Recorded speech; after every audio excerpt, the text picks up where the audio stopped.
Buenas tardes, señoras y señores. Les damos la más cordial bienvenida. El Instituto Centroamericano de Estudios Fiscales, ICEFI, es un centro de pensamiento independiente a gobiernos, partidos políticos o cualquier otra organización de la sociedad civil. Desde su fundación en 2005, elabora investigaciones y análisis técnicos en materia fiscal para Centroamérica. Conjuntamente, brinda información, asesoría y capacitación sobre estos temas, especialmente a los poderes legislativos, autoridades locales y organizaciones sociales y políticas.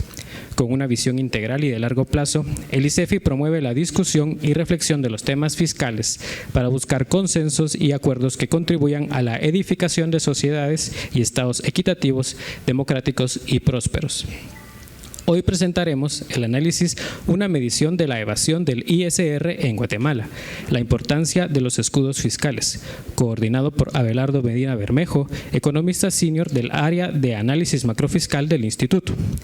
Para dar inicio, solicito la presencia de Ricardo Barrientos, director ejecutivo del ICEFI, quien nos brindará unas palabras de bienvenida. Por favor, Ricardo.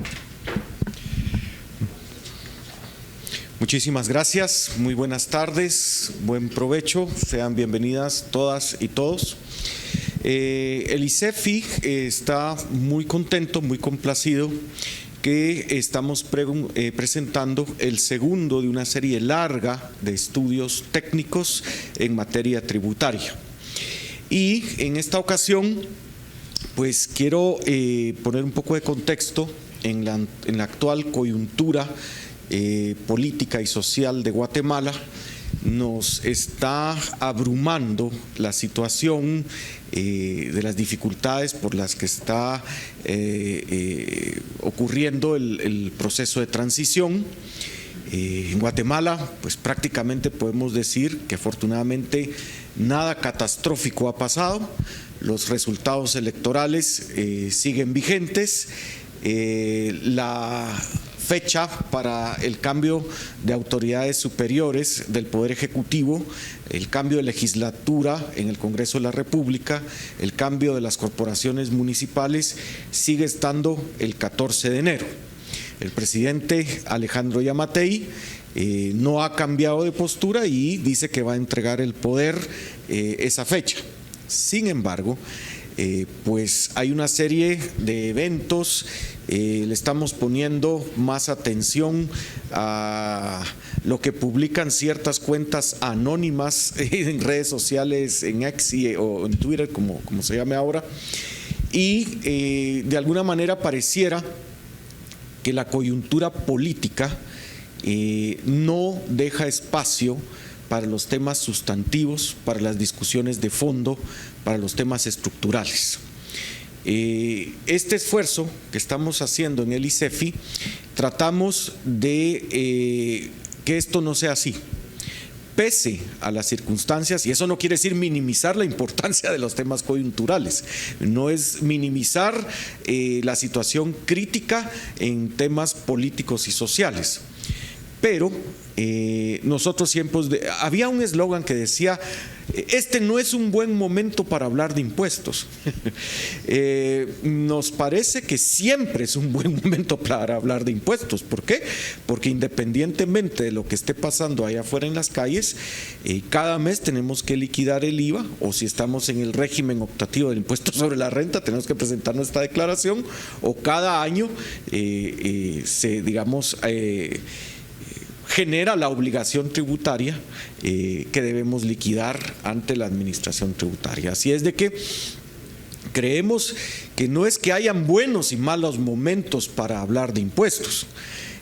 Simple y sencillamente, este es un tema que la sociedad debe continuar hablando y debe continuar debatiendo. Históricamente en Guatemala, el tema de la tributación no ha sido un tema fácil. Dicen los historiadores, los sociólogos, los científicos sociales que por reformas tributarias han caído gobiernos en este país y yo diría en esta región. Y si no cayeron, estuvieron así de caer con intentos de golpes de Estado.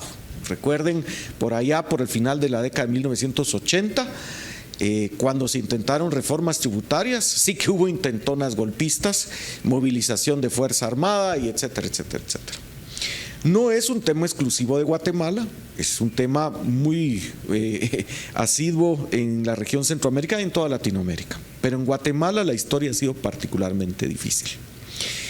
Y cuando hablamos del sistema tributario, entonces hay varios temas, está el tema de la administración tributaria, está el tema de la política tributaria, los impuestos indirectos, los impuestos directos, y de todo ese abanico de temas, el del impuesto sobre la renta, el de la tributación directa, la imposición sobre los ingresos, es particularmente difícil porque este no es solamente es técnico, este sí que tiene un componente ideológico importante, ¿verdad? Y a través de la historia se han dado debates importantes sobre cómo estructurar el impuesto sobre la renta, ¿verdad? ¿Debe o no debe gravar las rentas del capital? ¿Debe o no debe gravar, por ejemplo, debe seguir un esquema de renta mundial o solo renta local? Y hay argumentos, todos atendibles y todos respetables, en un sentido u otro, ¿verdad? Este es un debate que no porque estemos en un momento convulsionado no se pueda tocar. Y el momento en el que estamos presentando este estudio, justamente quizá en el punto álgido de la tensión política en el Congreso, si se va o no se va a aprobar el proyecto de presupuesto para 2024, el ICEFI ha recomendado que no, dado las alteraciones que introdujo la Comisión de Finanzas Públicas y Moneda. También ayer se eligieron las magistraturas de las Cortes de Apelaciones, está por llegar al Congreso el tema de los antejuicios de las magistraturas actuales del Tribunal Supremo Electoral. El ambiente está convulsionado. El jueves de la semana entrante es el último día para que el Congreso de la República tome una decisión, tal como dice la literal B del artículo 171 constitucional, si se aprueba, se imprueba o se modifica el proyecto de presupuesto. Aún en este ambiente, en el ICEFI creemos que este es un momento adecuado. Este es un momento propicio para no olvidarnos de los temas estructurales y de fondo. Es decir, un tema no debe excluir al otro, ¿verdad?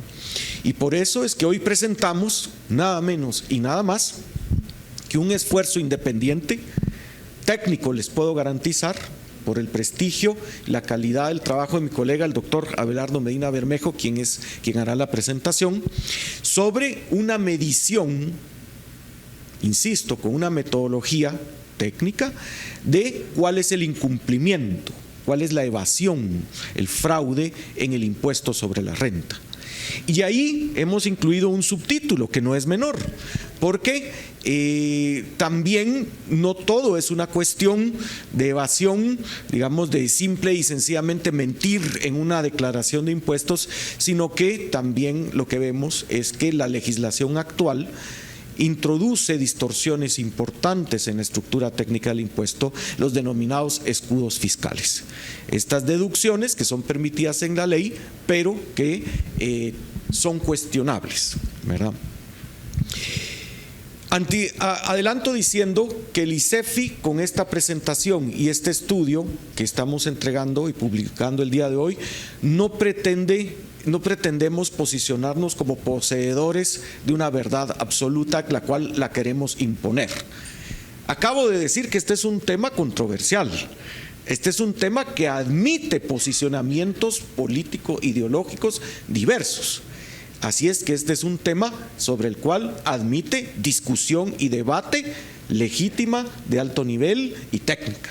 Así es que lo que estamos lanzándoles es nuestra visión desde el instituto de cómo está el problema del incumplimiento y el tema de los escudos fiscales, pero insisto, no como una pretensión arrogante de verdad absoluta, sino que como una contribución para que no se nos olvide que este es un debate pendiente en Guatemala. Y ahorita que estamos en los momentos de cambios políticos, sí que hay que recordarle quizá a las autoridades que van a asumir en enero que este es un tema pendiente y que hay que discutirlo y que hay mucho que trabajar.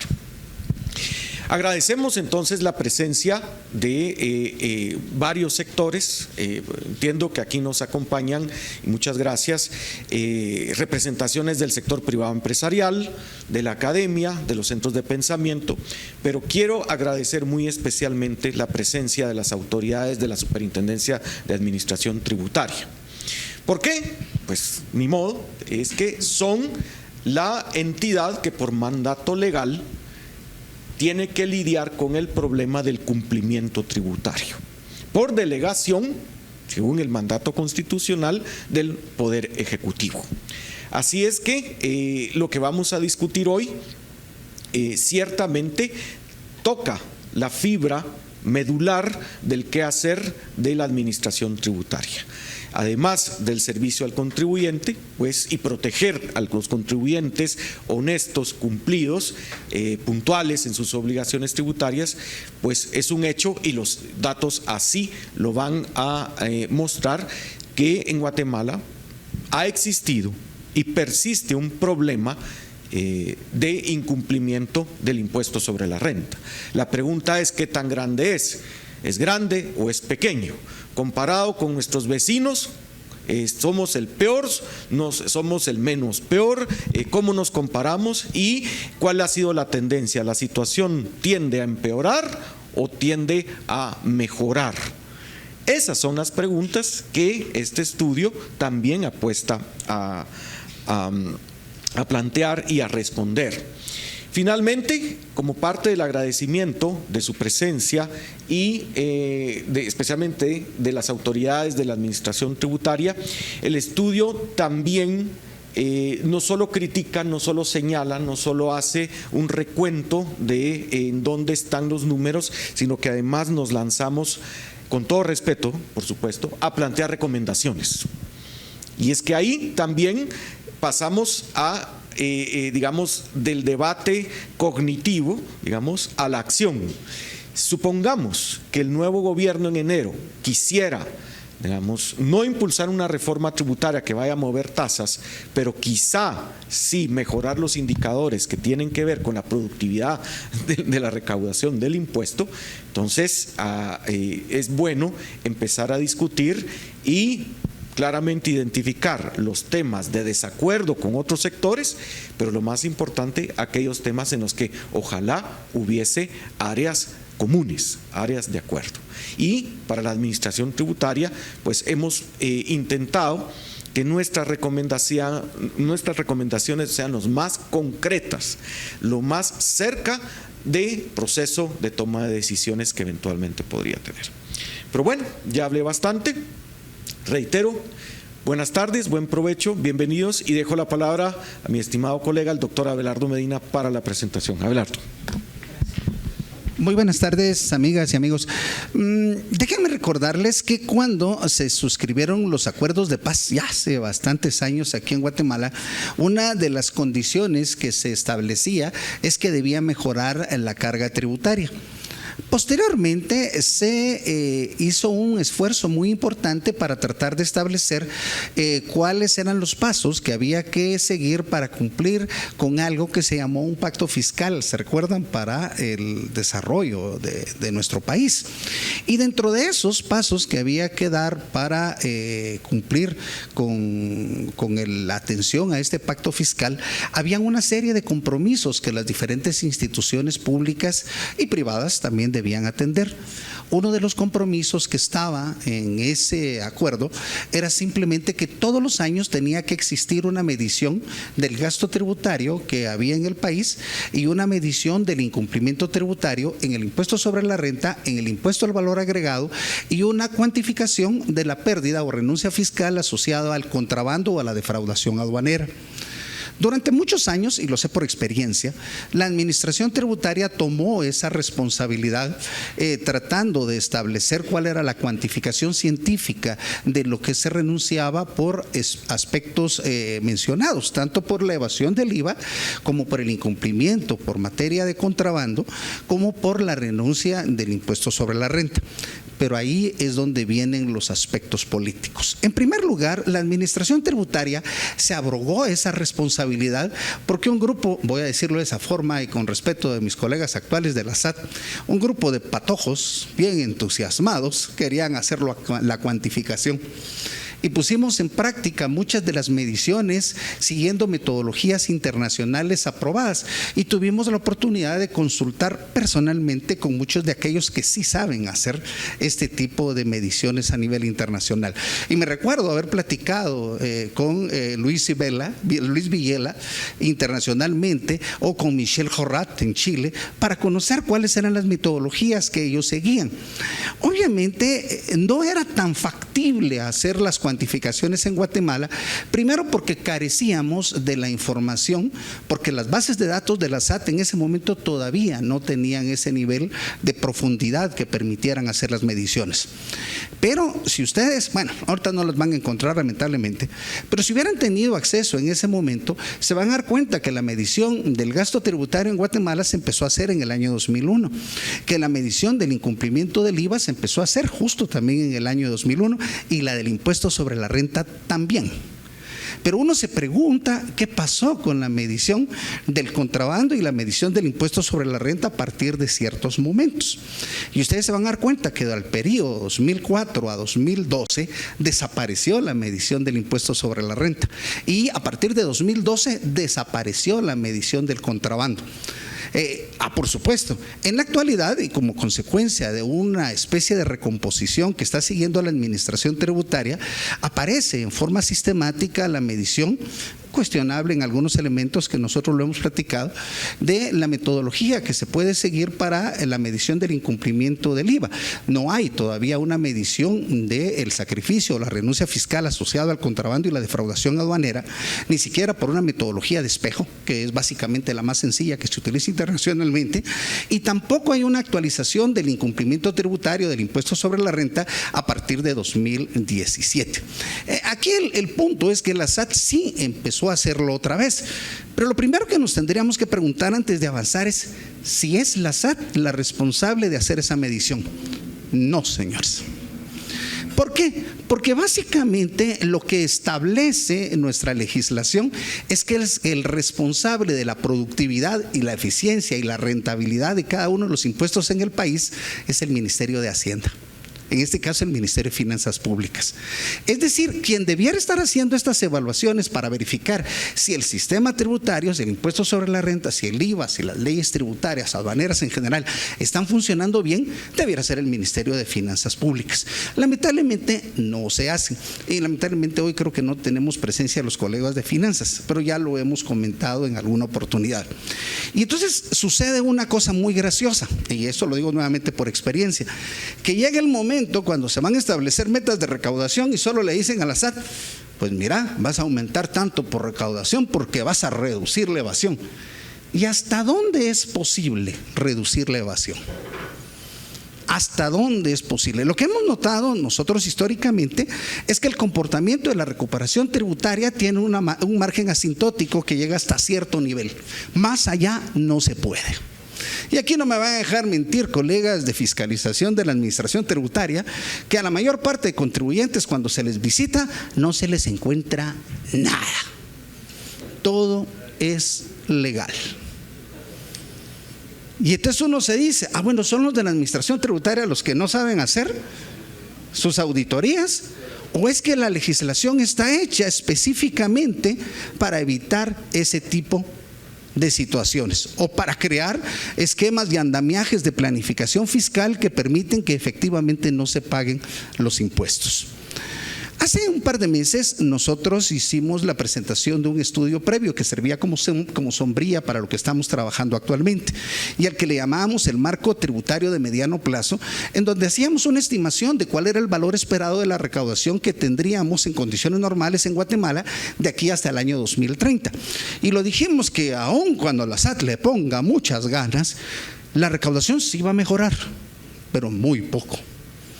Y entonces, claro, si yo miro desde el punto de vista de un defensor tributario, me va a decir, ¿y a mí qué me importa? Si yo lo que me importa simplemente es que mi contribuyente no pague impuestos.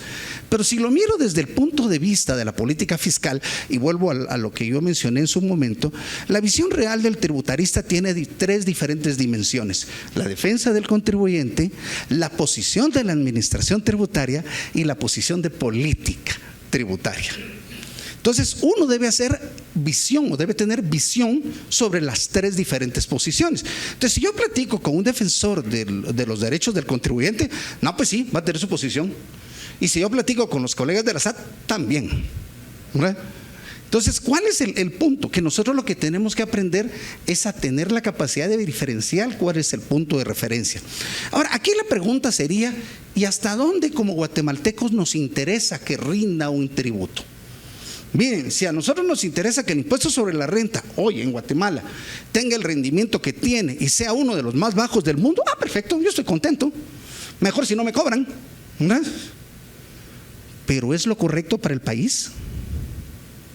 ¿Es realmente lo que necesitamos como país para que logremos subsanar las necesidades? Ese es el punto de referencia. Y aquí vamos más allá de la defensa de los derechos de los usuarios y vamos más allá del trabajo de nuestros colegas de la administración tributaria. Caemos en el campo, aunque no nos guste, de la política. El estudio que nosotros vamos a presentar, y como lo dijo bien Ricardo, yo le iba a decir que él siguiera dando el estudio porque a mí a la mitad en primer lugar, no es una posición que nosotros consideremos como la verdad última. No. Hace unos años, cuando la SAT presentó su estudio de evasión de 2017, nos invitaron y yo les dije en esa presentación, no sé si hay alguno de los colegas de ese momento, yo les dije que estaban olvidando un punto muy importante, que eran los esquemas de arbitraje. Y por eso es de que la evasión que les aparecía a la SAT en ese momento era del 80%. Y era altísima, ¿verdad? Entonces cualquiera miraba los datos de la SAT y decía, no hombre, es que los de la SAT no hacen nada. Pero entonces lo que había que buscar era la explicación del porqué de esos números. Lamentablemente nunca se realizó. Eso quiere decir que las posiciones que nosotros podemos utilizar como mecanismos de estimación, claro, debidamente documentados y debidamente justificados, pueden variar. Y de alguna forma, el cálculo que nosotros vamos a presentar en este momento es susceptible de mejoras. Reitero, ¿lo debiera estar haciendo la SAT? No. En la mayor parte de países desarrollados en el mundo, o lo hace el Ministerio de Hacienda con un mecanismo de verificación de la calidad del trabajo que hace la administración tributaria, o un ente ajeno para verificar que el trabajo sea transparente, para evitar el problema de incentivos perversos. ¿Qué pasa si yo mismo me pongo la meta? No estoy hablando en ningún caso particular. Pues me voy a poner la meta baja. ¿Y qué pasa si yo hago la cuantificación del impuesto sobre la renta? Entonces yo modifico a mi antojo, a mi interés, el cálculo porque responde a lo que yo quiero internamente. Esos son incentivos perversos. Y todos lo sabemos. Todos los que están aquí, conozco a muchos de ellos, manejan muy bien el teorema de la agencia y el sistema de contratos. Entonces no tengo mucho que explicarles sobre el particular. Entonces, el trabajo que nosotros vamos a presentar con el respeto del caso y por supuesto evidenciando que es una posición técnica desde nuestro punto de vista y siguiendo toda la metodología posible con la información que la misma administración tributaria nos suministró, tiene estos elementos. Primero vamos a hablar un poquito de la evaluación del modelo y características del impuesto sobre la renta, no desde el punto de vista de la administración tributaria ni de la defensa de los derechos del contribuyente, sino desde el punto de vista de lo que debiera ser un impuesto sobre la renta. También vamos a platicar sobre la cobertura y productividad del impuesto sobre la renta, una medición preliminar del impuesto sobre la renta que, como ya les comentaba, es susceptible de mejoras.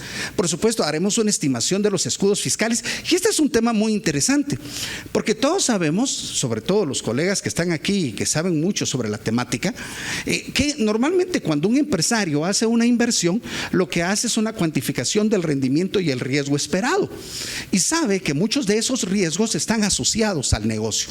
pero también sabe que muchas veces los estados incurren en gastos al permitir que hayan deducciones del impuesto sobre la renta que en condiciones normales no debieran formar parte de las deducciones. A eso se les llaman escudos fiscales.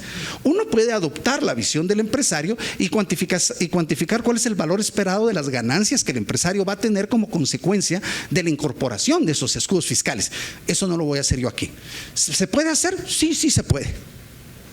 Pero no lo vamos a hacer aquí, sino que vamos a verificar cuánto esos escudos fiscales, en donde todavía se puede discutir algunos de estos elementos, representan de erosión para la recaudación tributaria. Y por último, una estimación de estos escudos y algunas recomendaciones sobre el particular. Platiquemos un poquito sobre la evaluación del modelo y las características del impuesto sobre la renta. Y para eso, a mí no me gusta, y se lo digo permanente a mis alumnos de las maestrías y los doctorados, que no me gusta que pongan ese tipo de diapositivas, pero me sirve en este momento. Y entonces, perdonen. ¿Por qué me sirve? Porque básicamente debemos partir de un elemento. Una de las obligaciones más importantes de todos los ciudadanos en el país es contribuir a los gastos públicos en la forma prescrita por la ley.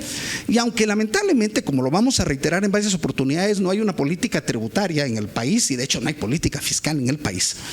Entonces, si nos sujetamos al mismo impuesto a la misma Constitución, vamos a encontrar que la Constitución dice que el sistema tributario debe ser justo y equitativo, y que para el efecto las leyes tributarias serán estructuradas conforme al principio de la capacidad de pago. Y aquí hay algunos elementos fundamentales, porque suena así como que muy elegante y muy astral. ¿Qué es eso del principio de la capacidad de pago? Pues platicamos un poco. El principio de justicia tributaria, según la RAE, como ustedes lo ponen, supone la prohibición de aplicar desigualdades en los obligados tributarios, y que la igualdad del gravamen debe aplicarse en cada principio. Sin embargo, ustedes se recuerdan que en el impuesto sobre la renta, por ejemplo, si un empresario tiene una ganancia de 10,000 quetzales, tiene que pagar 25% en impuestos sobre la renta si está en el régimen de rentas imponibles. Pero si está en el régimen simplificado, puede pagar 5%. Pero si es un trabajador en relación de dependencia, tiene 5% menos deducciones. Y si es ganancias de capital, 10%. Mucha, ¿y entonces dónde está la equidad? ¿Dónde está la igualdad? Obviamente hay arbitraje dentro del sistema. Quiere decir que eso que hemos estado platicando, que el sistema es justo, tal vez no. Platiquemos con el principio de igualdad. Dice que el principio de disparar el sistema tributario, que supone la obligación de las administraciones tributarias de gravar por igual a los obligados tributarios. Les acabo de dar un ejemplo, que se encuentran en la misma situación y desigualdadmente a las situaciones diferentes. Aquí quiero reiterar un elemento. Ya se dieron cuenta que no habla de calificar a las rentas o a los hechos, sino calificar a los sujetos. Eso quiere decir que cuando yo voy a hablar de igualdad y de capacidad de pago, debo referirme a lo que pasa con los sujetos, ¿sí? Y yo les pregunto si nuestro impuesto sobre la renta tiene una aplicación subjetiva. Y fácilmente, sobre todo aquellos que son buenos especialistas en ese tema, van a decir que no. Porque lo que hacemos es gravar las rentas, lo que convierte el impuesto en un impuesto semiobjetivo, pero no es objetivo. Y por supuesto el de la capacidad contributiva, miren, parte de la capacidad económica susceptible de ser sometida a tributación, entendida esta como la aptitud de concurrir al sostenimiento de los gastos públicos, pero no desde la primera unidad monetaria, sino a partir de haber superado un determinado umbral que proteja la capacidad destinada a la satisfacción de las necesidades. Eso quiere decir, a propósito que también están las deducciones para la generación de la renta. Eso quiere decir que en general, dado que nuestro sistema está elaborado de esa manera, nosotros debiéramos tener la capacidad de dejar fuera del gravamen a un determinado número de personas. Pero aquí tengo defensores de derechos. ¿Y por qué a los viejitos se les sigue cobrando el IUSI? O sea, como diría un programa conocido, que alguien me explique. ¿Por qué se les sigue cobrando el IUSI? ¿O por qué se les cobra IVA a los desempleados? Pareciera que nuestro sistema tiene algunos elementos que no debieran estar. Esto que está aquí, grandote, lo estableció la Corte de Constitucionalidad. Vaya, sí, alguien me va a decir inmediatamente que la Corte se contradice algunas veces, sí, de acuerdo. Pero la Corte de Constitucionalidad establece que para que el sistema sea justo y equitativo, deben tomarse en cuenta las aptitudes personales quiere decir que el sistema debe descansar en la medición personal y considerar las diversidades individuales. Pero también mire lo que dice, debe fijar los parámetros que hagan efectivo utilizando tarifas progresivas. Eso no me lo inventé yo, ¿verdad? Ahora, si todos los impuestos debieran tener tarifas progresivas, entonces tenemos un problema con los impuestos al consumo, porque todos ellos de entrada, yo no soy especialista en derecho, pero les he aprendido algo a mis colegas, ¿no? Tendrían vicios de inconstitucionalidad. Pero entonces, ¿qué es lo que tenemos que ver? Posiblemente lo que tenemos que analizar no es cada impuesto por separado, sino el conjunto de impuestos en absoluto. Pero ¿y en dónde dice eso? ¿En el Código Tributario? No. ¿En qué ley? En ningún lado. Y entonces sí, como no dice nada, pues cada quien le damos la interpretación que querramos al asunto, ¿verdad? Pero si ustedes se dan cuenta, también habla de montos mínimos vitales, también la depuración de la base imponible, excluyendo del gravamen, pero no se deja claro cuáles son esos elementos. Y por ejemplo, antes de pasar aquí, si ustedes, como buenos estudiosos, analizan cómo se determina el valor agregado a través del sistema de cuentas nacionales del Banco de Guatemala, van a encontrar que el Banco de Guatemala lo que hace es que calcula el valor bruto de la producción, que es la sumatoria de las ventas de compra de bienes y servicios, y le resta las compras que, según ellos, son las correctas que deben reportar las empresas para deducir y consecuentemente tener el valor agregado de cada uno de los sectores. Eso quiere decir que hay una cuantificación. ¿Se podría calcular la evasión por sector económico? Sí, sí se puede. Yo no lo hice porque tampoco teníamos tanto tiempo, ¿verdad? Pero sí se puede. Y entonces, ¿qué nos encontramos? De que cuando nosotros analizamos nuestro impuesto sobre la renta y la legislación en general, tenemos un serio problema. Porque ¿cómo debieran ser las tarifas que se aplican? O sea, hay algunos, aquí personalmente conozco algunos, que todavía siguen creyendo que lo que debe haber es que todos los tributos deben tener un principio del sacrificio absoluto. O sea, todos debemos pagar igual. Pero ese todos pagamos igual claramente está en contra del principio de capacidad de pago, ¿verdad? Porque obviamente significaría que todos estaríamos pagando lo mismo y habría un diferencial de impacto marginal con respecto al pago, al salario que se está recibiendo o a los ingresos que se tienen. Algunos hablan, del sacrificio proporcional y de alguna forma es la visión más aceptada. Y el sacrificio proporcional tendría bastante sentido si, solo si, todos los impuestos tendieran a respetar el principio de capacidad de pago. El problema es que no es así. El IVA no respeta el principio de capacidad de pago.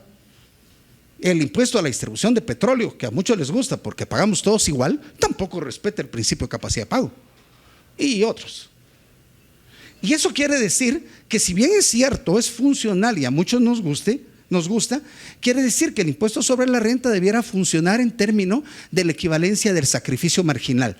Lamentablemente, como no tenemos, otra vez, política monetaria, entonces no podemos cuantificar cuánto implica ese sacrificio marginal por los ingresos que tienen las personas. Ahora, esto, si ustedes se dan cuenta, es claro con lo que ya dijo la Corte de Constitucionalidad. La Corte dijo que debían haber tasas progresivas. El problema es que no dijo cuánto. Y entonces, ¿cuán progresivas debieran ser? Es parte de ese elemento. No tenemos política fiscal y tributaria, como lo he reiterado, y lo que sí debemos dejar claro es que nuestro impuesto sobre la renta debiera estar en función de las posibilidades concretas de cada sujeto, ¿sí?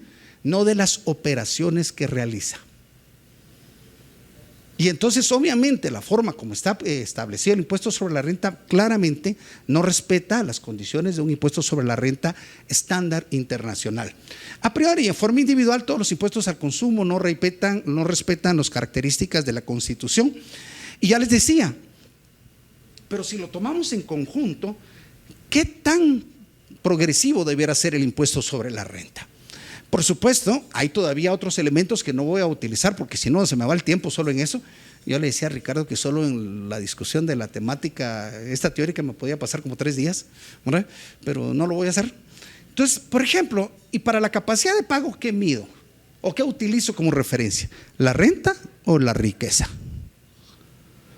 Porque si ustedes se recuerdan, la renta, que una de las versiones que está ahí es el modelo de Hay-Simmons y Fonchance, sugiere que básicamente la renta es la sumatoria de lo que yo utilicé de ingresos para el consumo más el incremento de los pasivos.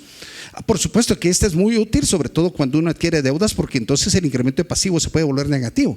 E incluso para una persona que se ha endeudado, el impuesto sobre la renta podría ser negativo, ¿verdad? Pero si ustedes se dan cuenta, muchos dicen que la riqueza a nivel internacional, hay muchos países que han estado aplicando impuestos sobre la riqueza. Y entonces, ¿qué es lo que encontramos? Que el problema es que la riqueza es la sumatoria ad infinitum de esa variable. Entonces, simplemente lo que yo tengo como la riqueza es la sumatoria de las rentas al infinito.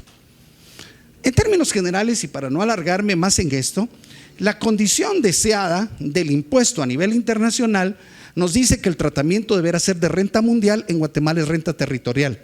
Alguien me dice inmediatamente, no usted, porque es lo que se genera dentro del territorio. No, mi amigo. Lo que el sistema establece es que todos debemos contribuir a partir de nuestra capacidad de pago. No dice dónde obtuve el dinero, ¿sí? Y si yo soy economista en el sentido amplio perfecto, entonces yo diría que también debemos tomar en consideración el costo de oportunidad de la persona al vivir aquí en el país. Y entonces, como tal, las personas que tienen renta mundial también debieran pagar impuestos. Y por supuesto, alguien me dice, mire, pero eso no se hace aquí. El hecho de que no se haga aquí significa que está bien hecho. Hay que ver, ¿verdad? El tratamiento de renta deberá ser global. Pero en Guatemala es un sistema de modelo por productos o cedular que permite el arbitraje y permite la inequidad en la aplicación del sistema. El sistema deberá ser subjetivo, pero es semi-objetivo. El sistema no deberá permitir arbitrajes. En Guatemala abunda el arbitraje y la simulación de operaciones. Además, deben deducirse solo los gastos necesarios, pero en Guatemala abundan los escudos fiscales y por supuesto deben existir mecanismos para verificación de la información de las autodeclaraciones. Aquí este tema es bien importante porque sobre todo los colegas que son buenos defensores del derecho de los contribuyentes dicen que los sistemas tributarios deben ser simples y tienen razón. ¿Por qué debieran ser simples? Porque lo que debemos buscar es que la sumatoria del cumplimiento tributario total sea mínima. O sea, lo que tengo que hacer es minimizar eso. Pero si ustedes cuentan, aquí tenemos dos elementos: el costo que implica para el contribuyente cumplir, pero también el costo que significa para la administración tributaria supervisar. Eso quiere decir que yo debo encontrar el punto óptimo en donde estoy minimizando estos dos elementos. Y cuando yo simplemente creo un sistema de autodeclaraciones, pero no le permito a la administración tributaria la verificación, estoy dejando a la administración tributaria ciegas. Y entonces obviamente sí, para el contribuyente el costo es bajo, pero obviamente para el país no es óptimo. ¿Qué cobertura y productividad tiene el impuesto sobre la renta? Si yo analizo un poco con respecto al resto del mundo, me voy a dar cuenta que en los países de la OCDE, el impuesto sobre la renta, en el caso particular de Guatemala, incluyendo el impuesto sobre ese impuesto de solidaridad y los otros acreditables, es más del doble de lo que nosotros cobramos. Pero miren eso, además, con la excepción de Panamá,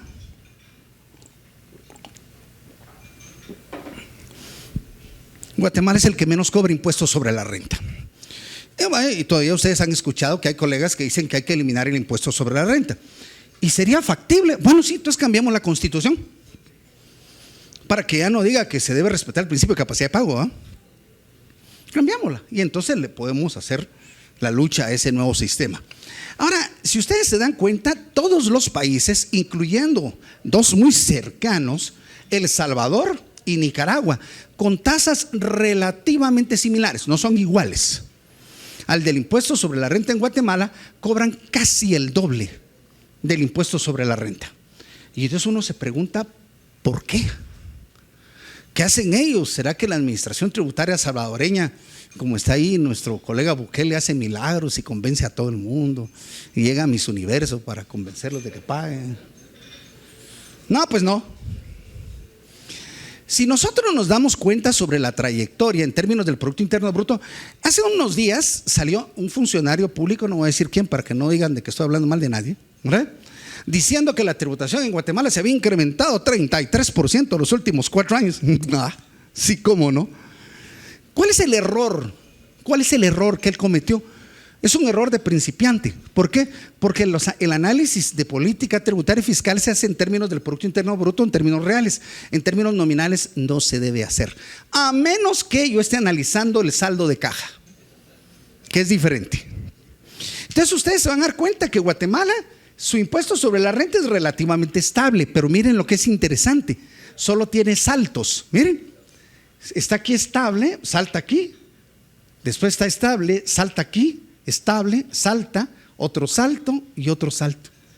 Entonces lo que tenemos que verificar es qué pasó esos años, para verificar qué motivó los saltos. Y ahorita vamos a platicar sobre el particular. Si yo analizo la recaudación de los regímenes del impuesto sobre la renta, alguien me dice inmediatamente: pero mire, entonces los grupos empresariales están pagando más de impuestos sobre la renta. Pues fíjense que si yo sumara, recuérdense que por las características del sistema de cuentas nacionales de Guatemala y por las características del impuesto sobre la renta de Guatemala, es muy difícil diferenciar entre lo que es un excedente de explotación bruto y también un ingreso mixto bruto, porque se pueden cruzar en el cumplimiento tributario. Pero si ustedes suman los dos, las actividades lucrativas sobre renta imponible y las actividades lucrativas sobre ingresos, se van a dar cuenta que en esencia, miren, se mantiene relativamente constante. Y estamos hablando de 15 años. Eso quiere decir que más o menos el cumplimiento tributario de los grupos empresariales es el mismo. O sea, están pagando esencialmente el mismo. El problema es que esa recaudación no crece en el largo plazo. ¿Qué sí ha crecido en los últimos tiempos? Si ustedes se van a dar cuenta, las retenciones a los no domiciliados y las rentas de capital. Y uno se pregunta ¿por qué? Porque desde hace algún tiempo, especialmente desde el año 2012, son estrategias específicas utilizadas para planificación fiscal y para reducir el pago del impuesto sobre la renta de estos grupos empresariales. ¿Qué pasa si yo hago el análisis del impuesto sobre la renta en términos reales? Vuelvo al punto, solo hay saltos. Miren, el impuesto sobre la renta no crece normalmente, hay saltos. Y entonces uno se pregunta ¿qué fue lo que sucedió aquí? Bueno, entonces yo les puedo decir que en el 2006 fue cuando se aprobó la ley antievasión, que fue el primer salto. Después, en el año 2011, cuando hubo una persecución muy importante a los contribuyentes que estaban defraudando por la devolución del crédito fiscal y consecuentemente en el pago del impuesto sobre la renta, y algunos que estaban presentando andamiajes estructurales de empresas que emitían facturas falsas. Después ustedes se van a dar cuenta, aquí hay otro salto, que es cuando un nuevo superintendente empezó a tener una persecución más activa en términos legales, y por supuesto el último salto, que es el de esta administración tributaria. Yo he dicho con claridad de que parte de este salto todavía va a disminuir en el largo plazo, porque es como consecuencia del efecto del rebote económico del año 2020, pero no todo, y ahí hay que ser justo. Gran parte, todavía no sé cuánto, pero lo vamos a medir en el futuro, es consecuencia del mejor trabajo que ha hecho la administración tributaria en estos tiempos. Eso quiere decir que sí hay una mayor percepción. Si yo quisiera medir mira, sobre todo aquellos que somos economistas y aquellos que nos gustan los indicadores todos coquetos, dirán: mire usted, la progresividad, mirámosla a través del índice de Kakwani, ¿verdad? O el de Raymond Smolensky. Veámoslo mejor de otra forma. Yo le pedí los datos a la administración tributaria y aunque no lo traigo aquí, se puede construir el índice de Gini, de la concentración de las ventas y de las rentas de las empresas. ¿Y qué creen? Nos encontramos, por ejemplo, que el impuesto sobre la renta sí es ligeramente progresivo. Miren, crece poquito, tanto en la renta imponible y en el de relación de dependencia. El problema real no es que no sea progresivo, es que el nivel de progresividad es muy bajo y que las personas que pagan impuestos es muy bajo. Por ejemplo, de acuerdo a la información de la SAT, de 165.587 afiliados al régimen de actividades con rentas imponibles, solo 6.786 presentaron rentas gravadas o pago. Y por eso es que encontramos por qué hay muchos empresarios que no quieren el ISO. Porque si les quito el ISO, entonces ya no pagan nada. Hoy por lo menos pagan el ISO. Y nos encontramos que en trabajadores en relación de dependencia de 1.5 millones afiliados, solo 414,000 presentaron renta imponible. Y aquí entonces encontramos que el problema es que muchos dicen, aumentemos la base tributaria. Pero ya se dieron cuenta que aquí las empresas solo 7,000 pagan impuestos. Esa es la base tributaria. Muchos dicen, es que lo que hay que hacer es perseguir al sector informal. Sí, de acuerdo. ¿Que hay que reducir el contrabando? Sí, de acuerdo. Empecemos en casa, ¿verdad? Que los que están dentro paguen. Y nos damos cuenta que muchos de ellos simplemente no pagan por los mecanismos que están establecidos en la ley. Por ejemplo, en el régimen de utilidades, la tarifa que está establecida es el 25%. Se puede deducir fácilmente con información del Sistema de Cuentas Nacionales que básicamente lo que pagan es el equivalente al 7.9, último dato 2021. En el régimen simplificado pagan el equivalente al 5.2 y los trabajadores de relación de dependencia pagan el equivalente a 0.9. Esa es la tarifa que estaría vigente sin deducciones. Y por supuesto, hasta hoy, siguiendo información externa, el régimen que tiene mayor productividad, obviamente, es la de rentas de no residentes. ¿Por qué? Porque básicamente ayuda, sobre todo cuando hay mecanismos de arbitraje, a los grupos empresariales de acá para pagar un poco menos. El gasto tributario, yo lo he dicho hace ratos, aquí hay un problema de consistencia dinámica. Es cierto que en el año 2016 se aprobó una reforma a la ley de maquilas que produjo que algunas maquilas que ya no tenían sentido y que no tenían empleados dejaran de disfrutar de algunos beneficios. Pero hay un salto raro en la información de la administración tributaria. Al final, en términos de impuestos sobre la renta, el gasto tributario que tiene Guatemala no es grande, es relativamente bajo. Es relativamente pequeño con respecto al resto del mundo.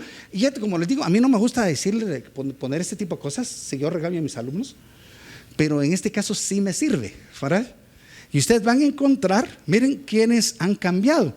Y por ejemplo, miren el gasto tributario de las universidades. Esta es información de la SAT, a propósito, no es mía, ¿verdad? Y ustedes se van a dar cuenta que el gasto tributario de las universidades se triplicó en 10 años. Pues ¿será que hay tantas universidades o que las universidades están haciendo de todo? Y que tal vez eso está provocando que se pierda. Hay otros elementos, por ejemplo, miren las empresas calificadas a maquilas y zonas francas disminuyeron su costo. Interesante. Claro, Guatemala hay que reconocer que si yo quiero medir la competitividad del país no lo debo hacer únicamente a través de los regímenes tributarios diferenciados, pero sí debiera ponerle atención sobre el particular. Miren, en generación de energía eléctrica se duplicó el gasto tributario. Habría que ver si tenemos más generación y más barata o simplemente lo que estamos haciendo es otorgando incentivos tributarios para que produzcan y exporten. Y el guatemalteco no se está viendo beneficiado internamente. Otras filtraciones tributarias se puede evidenciar sin mayor problema que los flujos ilícitos de capital, especialmente por el manejo de precios de transferencia, significan para Guatemala, de acuerdo a Global Financial Integrity, alrededor de 1.4% del Producto Interno Bruto. El contrabando y la informalidad económica, aunque parte de la informalidad sí se incluye dentro del sistema de cuentas nacionales, no se puede cuantificar totalmente.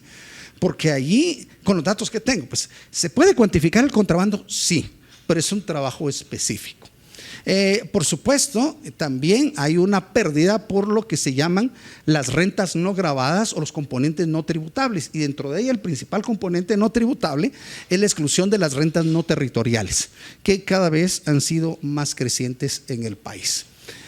Como yo les decía, la administración tributaria hizo esta estimación del incumplimiento del impuesto sobre la renta hasta el año 2017, y como yo les dije también, no es que ellos lo estuvieran haciendo mal, a mí me parecía que estaban siendo demasiado mala gente con ellos mismos, que no estaban incorporando muchos elementos que reducían el trabajo de recaudación. Entonces daba la apariencia que no se recaudaba mucho. Entonces ellos tenían hasta el año 2017, claro, con el Sistema de Cuentas Nacionales 2001, una versión de evasión de 79.9. ¿Qué hicimos nosotros? Pues hicimos una medición alternativa a continuación, utilizando ya el Sistema de Cuentas Nacionales 2013, que es el actual. ¿La metodología difiere mucho de la SAT? No, pero sí tiene cambios, ¿verdad? Bueno, ¿y por qué? Ya les dije, si nosotros diseñamos la metodología desde el principio no va a cambiar mucho, pues, ¿verdad? O sea, no puede ser mucha la variación. Si los colegas de la SAT y los del Ministerio de Finanzas rehacen esta metodología, claro que van a tener otros resultados a partir de los supuestos, pero no van a variar mucho. Gracias a Dios. ¿Por qué? Porque simplemente es la línea troncal del cálculo es la misma, ¿verdad? Entonces, ¿qué es lo que tenemos? Bueno, hay que reconocer que el sistema de cuentas nacionales de Guatemala no está creado a partir de criterios tributarios. Y entonces se vuelve complicadísimo. No es igual como, por ejemplo, con un esfuerzo que estábamos haciendo con Honduras, en donde Honduras claramente hay una división entre el ingreso mixto bruto y el excedente de explotación, porque hay diferentes tasas para las empresas individuales y para las empresas que son personas jurídicas. Aquí en Guatemala no, aquí se mezcla todo. El segundo elemento muy importante es que en Guatemala el régimen simplificado del impuesto sobre la renta se aplica sobre valor bruto de la producción, no sobre valor agregado. Mientras que el sistema de cuentas, el sistema de rentas imponibles se aplica sobre rentas imponibles, que no es lo mismo que ganancias. A propósito, aquí hago un paréntesis, se dieron cuenta que 6.700 empresas presentaron renta imponible. Eso no quiere decir que en Guatemala solo 6.700 empresas tengan ganancias. Hay un mundo de diferencia entre una cosa y la otra, ¿sí? Yo sí hago bromas de que si esas fueron las ganancias, el negocio en Guatemala sí estaría malo, ¿verdad? Pero no es así. Hay una gran diferencia. Obviamente, la información que tiene el Banco de Guatemala, que a ellos lo que les interesa medir es el crecimiento del valor bruto de la producción, el valor agregado del Producto Interno Bruto, no tiene todas las características que uno necesitaría, entonces tiene que hacer ciertos supuestos, particularmente con las operaciones de las empresas que dedican sus actividades al autoconsumo o a las que son de no de mercado. Y entonces, en lugar de seguir el criterio tradicional de partir por el valor agregado, se parte por el valor bruto de la producción. Obviamente lo que se trata de hacer es una estimación del incumplimiento tributario y del nivel de no pago. Eso que están aquí es el cálculo de 2018, no me voy a detener, pero ustedes se dan cuenta que básicamente parte del valor bruto de la producción, después le restamos el valor bruto de los regímenes simplificados. Aquí este es un punto muy importante, no es apropiado tratarlos en este momento, pero ya se han puesto a pensar ustedes el ruido que causa en materia tributaria los regímenes simplificados. Es enorme. Porque lo que están haciendo los regímenes simplificados, incluyendo los que están en el IVA y particularmente el de los grupos agropecuarios, es pagar un impuesto sobre la renta dentro de lo que debiera pagarse como un impuesto al valor agregado. Y lo que están haciendo es pagar sobre un valor bruto de producción que no deja claro cuánto es el rendimiento. Entonces se puede calcular y ustedes van a encontrar que para el año 2018 el cálculo es de 61.1 y nosotros notamos que 2018 a 2020, el de 2020 es claro, fue consecuencia de la pandemia, el nivel de incumplimiento tributario subió, pero nos damos cuenta que cayó dramáticamente en 2021 y subió ligeramente en 2022. No les estoy haciendo el favor a los colegas del Ministerio o de la SAT. Este valor, el de 2022, es una estimación, puede ser menor. Puede ser menor. ¿Sí? Pero eso es lo que se puede calcular con los datos que tenemos actualmente. Y en el régimen de trabajadores en relación de dependencia, que hay que hacer una serie de cálculos a partir de la planilla del ICS y algunos otros, el nivel de incumplimiento es de 23.3%, que básicamente está asociado a los trabajadores en relación de dependencia que están en el sector informal. Bueno, pero me voy a regresar. Lo malo es que eso no lo puse aquí. Este 56.1%. Alguien me pregunta inmediatamente, mire usted, ¿eso es cuánto es en materia de plata? ¿Se han dado cuenta que somos así los chapines, verdad? ¿Cuánto es en materia de plata? 33.000 millones de quetzales. Eso quiere decir que la SAT mañana puede ir a fiscalizar y obtener esos 33.000 millones de quetzales. Pues no. ¿Y por qué no? Porque básicamente mucho del no pago tributario es legal. Absolutamente legal. Y entonces nos tomamos la molestia de analizar algunas fuentes de deducciones que no están dentro del valor agregado del sistema de cuentas nacionales y también de los mecanismos de arbitraje que utilizan actualmente los grupos empresariales. Y esos como escudos fiscales, reitero, sobre todo para aquellos que están muy involucrados con el funcionamiento y con la defensa de los derechos del contribuyente, nosotros no estamos tomando la cuantificación del escudo fiscal desde el punto de vista del valor que incorpora a la empresa, sino lo estamos tomando a partir de la renuncia que implica en materia tributaria. ¿Y por qué esto es muy importante? Porque, miren, me recuerdo mucho cuando fue 2016 y cuando el Estado decidió que aquellos tratamientos tributarios especiales para maquilas y zonas francas que ya no tenían sentido económico de ser, porque no había más inversión, porque no había más creación de empleo, ya no tenían sentido que se mantuvieran en el largo plazo. Pero muchos de los grupos empresariales dijeron, no, porque si me lo quita, caemos en posición de pérdida. Y entonces, ¿qué fue lo que sucedió? Básicamente todo parece indicar que lo que tomaron es una decisión después de escudos fiscales. Y todos sabemos, los que estamos involucrados con el análisis de finanzas, que la posición debe ser antes de los escudos fiscales. Por lo que quiere decir que el beneficio adicional de los escudos fiscales debiera ser una ganancia extraordinaria para que el grupo empresarial tuviera motivación extra para invertir. Obviamente, sobre todo aquellos que trabajamos en el ámbito de finanzas y cuando trabajamos el costo promedio ponderado del capital y lo hagamos ya sea en materia de arbitraje o no arbitraje, estamos muy acostumbrados que el principal escudo fiscal es simplemente la deducción que se puede hacer del costo imputable de los impuestos, de los intereses. No, aquí yo no lo tomé en cuenta. ¿Y por qué no lo tomé en cuenta? Porque un interés que paga una persona significa que alguien más va a pagar impuestos sobre eso, ¿sí? Y como tal no es un mecanismo de incumplimiento tributario. Entonces, básicamente lo que platicamos son valores que son imputables, en donde muchas de las empresas pueden imputar costos y gastos, muchas veces sin supervisión. Y aquí no nos engañemos, no sé cuántos auditores tendrá la SAT ahorita, difícilmente va a tener más de 1000. Pero ya se dieron cuenta que eran 167,000 empresas. Y ahora díganme, ¿cómo le hace la SAT para verificar a todas esas empresas y que los escudos fiscales que están utilizando sean verdaderos? No se puede. Entonces, cuando hace uno ese análisis, nos damos cuenta que hay una serie de deducciones que son cuestionables y que en la mayor parte de legislaciones tributarias del mundo no se aplican como criterios de deducción. ¿Guatemala podría decidir aplicarla? Sí, claro que no, por supuesto que la podría aplicar, pero debemos tener claro lo que está significando, ¿sí? Porque el dejar estos como escudos fiscales significa automáticamente que la renta de las empresas mejora y consecuentemente la ganancia mejora aunque la renta imponible disminuya. Quiere decir que se le está permitiendo a los grupos empresariales no pagar impuestos. Y ustedes se van a dar cuenta que los escudos fiscales, de acuerdo a esto, en el año 2022, información de la SAT, son casi 18,000 millones de quetzales. Pero tal vez lo más preocupante, y que eso lo venimos señalando desde hace mucho tiempo, fue el creado en el año 2012 ampliamente por el Congreso de la República, cuando permitió que las empresas pudieran reportar costos, compras de otras empresas que estuvieran en regímenes diferenciados de pago tributario.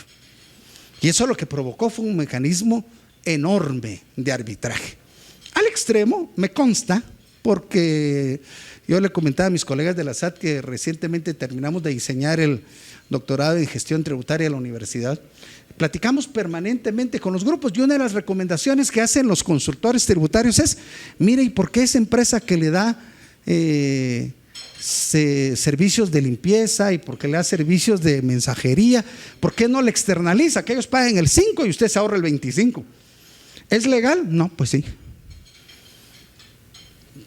Alguien me dice inmediatamente, no es ético. Entonces, esos mecanismos que están aquí establecidos a través de un esquema de simulación permite explicar adicionalmente otra cosa. Si ustedes analizan el sistema de cuentas nacionales del Banco de Guatemala, Paradójicamente, el valor bruto de producción del Banco de Guatemala es más pequeño que el que reportan los empresarios en la SAT. Miren lo interesante. Si el Banco de Guatemala utiliza las declaraciones de la SAT como insumo, no para todo, pero como insumo para formar las actividades de los empresarios, ¿cómo puede ser que las ventas que reporta el sector formal en la SAT sean mayores que las que está reportando el Banco de Guatemala?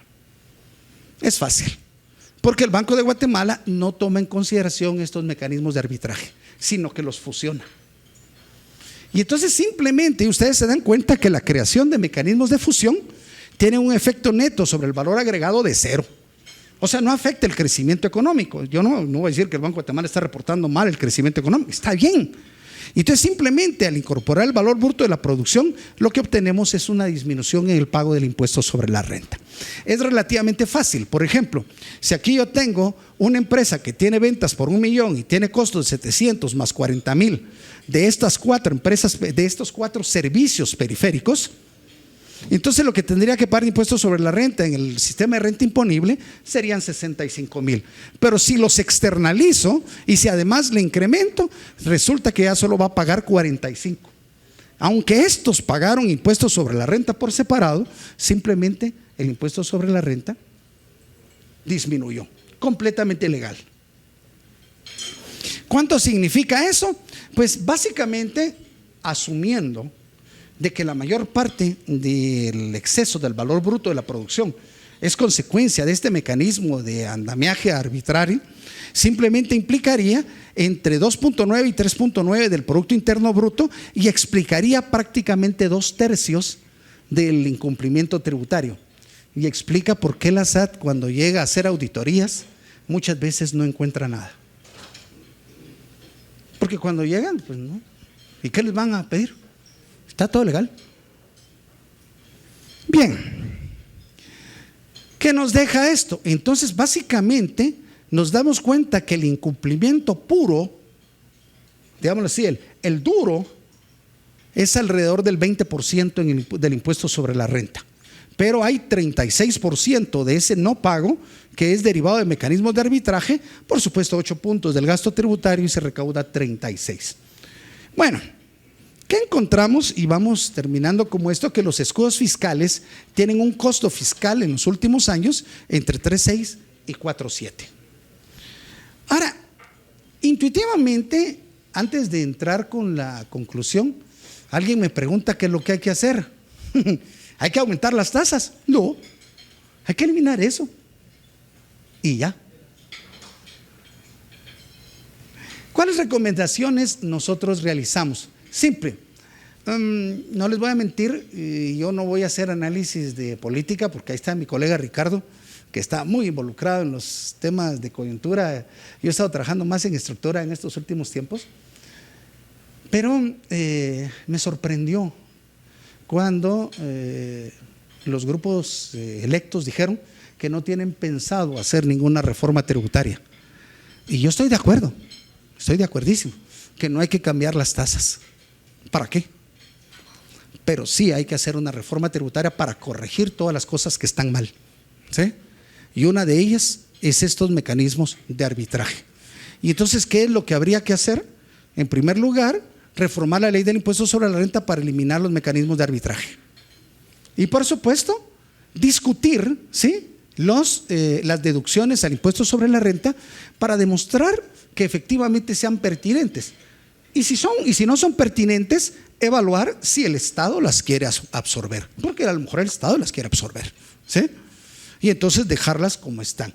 Por supuesto, también debe incorporarse mecanismos de equidad por medio de criterios de renta global, lo que quiere decir que el sistema de productos, el sistema de cedular no es recomendable.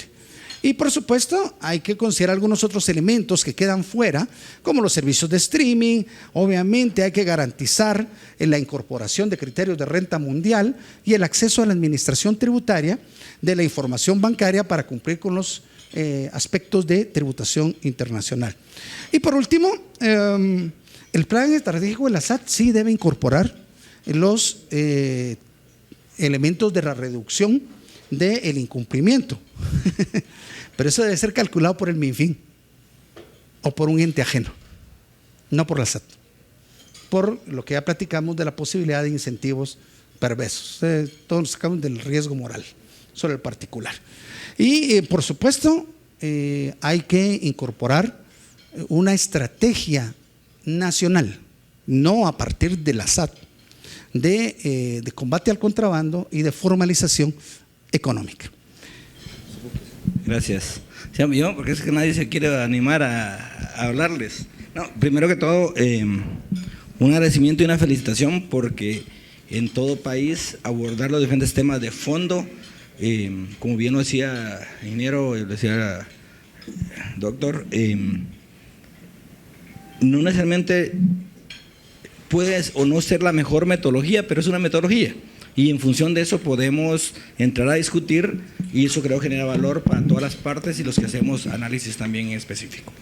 Yo, algunos elementos que me gustaría poner sobre la mesa, en ningún momento tienen el objetivo de desacreditar o acreditar o defendernos como administración tributaria, no tiene el propósito, y ahí tal vez ir abordando algunas dudas que nos van surgiendo y que algunas tal vez ya viendo la exposición del doctor, tal vez no son dudas, sino que tal vez son temas, elementos que en algún momento va a haber que dialogar, ¿verdad?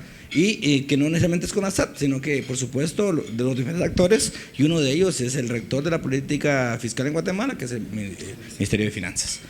Y en eso, digamos, lo presentaba muy bien, voy a circunscribir especialmente a las recomendaciones, que creo que es donde podemos hablar un poco más. La primera, a nuestro entender, pues lo explicaba bien el doctor Abelardo, pero la necesidad de una discusión profunda con diferentes formas de abordaje de esos datos, ¿verdad? Porque, y lo hemos visto también, y lo dice la misma OCDE, que la modificación de los modelos tributarios pueden ser a favor o en contra, y lo vimos en el 2012 en el caso del país. Entonces, el abordaje de este arbitraje y encontrar mecanismos tributarios que realmente reflejen las necesidades de los sectores productivos, que los potencialicen y a la vez cumplir esos principios constitucionales, muchos de ellos que mencionaba el doctor Abelardo, creo que es una discusión que hay que tener en Guatemala. Los que analizamos la parte económica, vemos cómo hay sectores económicos que teóricamente desde la parte de la capital o desde la parte de los análisis, uno dice son informales, pero cuando va y conoce los números hacia adentro, resulta que si se afilia a un régimen de los que existen, saldrían perdiendo, ¿verdad? Entonces, induce ese tipo de errores. Hay experiencias como la de México, digamos, cerquita, la de Colombia, donde han hecho abordajes de ese segmento con más o regulares resultados, pero que definitivamente son discusiones que se deben de tener. Entonces, el punto 1 es un tema relevante, pero la importancia de discutir hacia adentro el impacto que pudiese tener en los diferentes modelos de negocio, principalmente cuando hablamos de agrupaciones. Luego, en el inciso B de las recomendaciones, va nuevamente el tema de los grupos, ¿verdad? Esto debemos ser muy cuidadosos, y lo decimos, y lo digo yo como parte de la administración tributaria, porque hay buenas prácticas como la de los Países Bajos, donde cuadruplicaron la inversión y duplicaron el nivel de ingresos tributarios, ¿verdad? ¿En qué sentido? No estoy defendiendo ni una otra posición, sino que planteando temas sobre la recomendación. Y es que hay sectores económicos, hay negocios, hay modelos de negocios, hay líneas de negocio de las empresas que definitivamente un régimen u otro puede impactarles de una u otra forma, digamos, al 7 o al 25%. No estoy diciendo que sea bueno o malo, creo que el intendente Oscar va a abordar un poquito sobre lo que hacemos nosotros en administración tributaria, creo yo, para también que los que estamos presentes conozcamos lo que estamos haciendo, los resultados que creemos que están teniendo, pero que creemos que definitivamente no es ni bueno ni malo, pero que hay que tener una discusión más profunda porque pudiésemos también en una economía con la realidad que tenemos impactar de forma negativa. Luego, en el inciso D, ¿verdad? Acá, perdón que hay veces mi letra no la entiendo tan bien, pero tal vez abordar algunos elementos, principalmente estamos de acuerdo, bueno, y creo que es una realidad que muchos sabemos, pero no es tan vox populi, que el modelo de evaluación de Guatemala de la superintendencia, o para ser más específico de superintendente, es la única que está anclada a un tema muy particular, y su permanencia depende de llegar o no llegar a la meta. Eso no se da en otra institución en el país. Entonces creemos que sí es importante, lo hemos venido comunicando en diferentes foros, de la importancia de delimitar, de alinear adecuadamente los incentivos, decía el doctor Abelardo, de cómo debiese de medirse, ¿verdad? Porque todos sabemos que echar la leche a la trampa, y eso genera incentivos, ¿verdad? Que no necesariamente son los mejores para el país, y creemos que el modelo que está puede ser mejorado sustancialmente, ¿verdad? Para dar los incentivos adecuados. Principalmente, esto es un tema más de instituciones, o del tema de la lógica institucional, que la recaudación misma es una respuesta a una serie de acciones realizadas, y todos sabemos que las acciones realizadas no necesariamente tienen impacto en el corto plazo. Entonces, inducir a que el superintendente y su equipo se concentren en aumentar la recaudación en el corto plazo, no necesariamente lo mejor en el mediano y largo plazo para el país. Entonces, desde esa lógica, creemos que definitivamente la revisión de esa metodología es importante. Pero también queríamos aportar en esos puntos, normalmente en los foros, y lo vimos también en el estudio, el tema de la formalización. Y aquí tenemos que ser muy realistas como guatemaltecos, en el sentido de que no es solo agregar más NITs, sino, y en alguna medida el doctor Abelardo lo decía, sino que los NITs que existen, vamos a hablarlo de esa forma, contribuyentes que existen, realmente hagan efectivo el pago de los tributos que corresponden. Evidencia, digamos, porque un poco lo que nos toca a nosotros como administración tributaria es no puedo solo decir, sino que tengo que hacerlo. Y eso es, estamos hablando de 60,000 NITs en el 2021, 40,000 NITs en el 2022, de contribuyentes que tenían NIT, pero su pago de... Y aquí tengo NITs o contribuyentes que no pagaban ISR. Entonces, no es solo agregar más NITs, sino que los que existen, o los contribuyentes que existen, realmente paguen. Entonces, esa es evidencia, digamos, está, y pues probablemente, no sé si Oscar podrá decir qué hicimos, porque es contribuyentes que estaban, pero que no pagamos. Estamos hablando más de 3,000 millones de impuestos pagados. Insisto, ya existían los contribuyentes, pero no pagaban, o su pago era cero. Luego, hay diferentes esfuerzos que hemos venido haciendo, porque en materia de teórico es más sencillo verlo, digamos, pero aparte práctico tiene sus retos. Y aquí el concepto de cadenas de comercialización son importantes. Y puede la matriz estar pagando sus impuestos, la empresa principal, vamos a decir, pero hay unos canales o cadenas de comercialización. Y ahí es donde se rompe mucho no solo el ISR, sino que el IVA como punto de partida para el análisis del ISR. Y acá la estrategia que lleva la administración tributaria es el de consumidor final. Es lógico que cualquiera de acá, cuando vamos al súper, ¿cuánto gastan en un supermercado? 1,000, 1,500, pero arriba de 25,000 que sale, ya no tiene sentido en esa lógica. Para decir más concreto, el ticket promedio, que es lo que en promedio vamos a comprar a un supermercado, son 140 quetzales. Entonces, esa es una estrategia también de formalización, que no es necesariamente ir a inscribir al contribuyente que está en la esquina vendiendo un producto, sino que realmente aquellos contribuyentes que están teniendo actividades productivas, pero que por la lógica que se ha usado en el país, no necesariamente estaba pagando los impuestos, aunque sí muchas veces tenían un NIT o tienen una identificación. Y por supuesto, hay otros esfuerzos que no son los que son las mejores prácticas del mundo, lo sé, tienen muchos de esos. Uno es la facturación electrónica en línea, ¿verdad? Que es, y si ustedes pueden ver en datos, la diferencia de comportamiento entre la crisis 2009 y la pandemia de 2020, la caída del incumplimiento es menor. ¿Pero por qué? Porque la información la tiene SAT en tiempo real. Entonces hay una acción ahí que impacta, por ejemplo, en las retenciones. Había una forma de poder hacer incumplimiento y que luego la administración tributaria tenía que ir vía recaudación o vía fiscalización a hacer el cobro, pero hoy nosotros en tiempo real sabemos quién le retuvo a quién y cuándo debe integrar a la administración tributaria. Hay otros esfuerzos también, y aquí lo hemos hablado con otros actores, que creo yo es sano que en vista a la discusión política de un estudio técnico bajo una metodología es importante como los registros tributarios en el mundo, ¿verdad? Uno no se puede imaginar una empresa que no conozca realmente a sus clientes. Es exactamente igual en las administraciones tributarias. Entonces el registro tributario tenía muchas falencias de ese tipo, que no solo mejoramos el registro, sino que facilitamos que los sectores empresariales, algunos aquí presentes o que trabajan con ellos, saben que la facilitación es un tema fundamental en la parte de operación, de hacer negocio. Entonces va una unidad que muchos decían que no se podía, entre máximo control y máxima facilitación.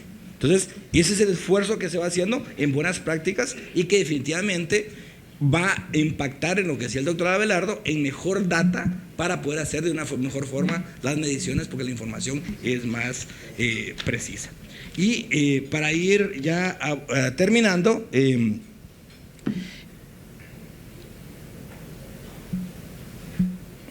creemos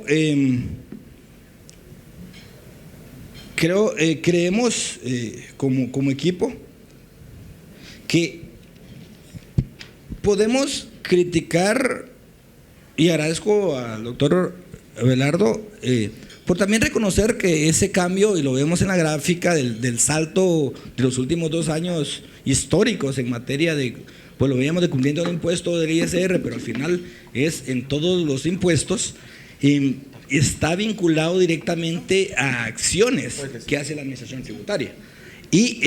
Pero también debemos ser claros, digamos, que no todas las mediciones las hace la administración tributaria. Por ejemplo, la de contrabando la hizo el sector privado y reconoce una caída fuerte del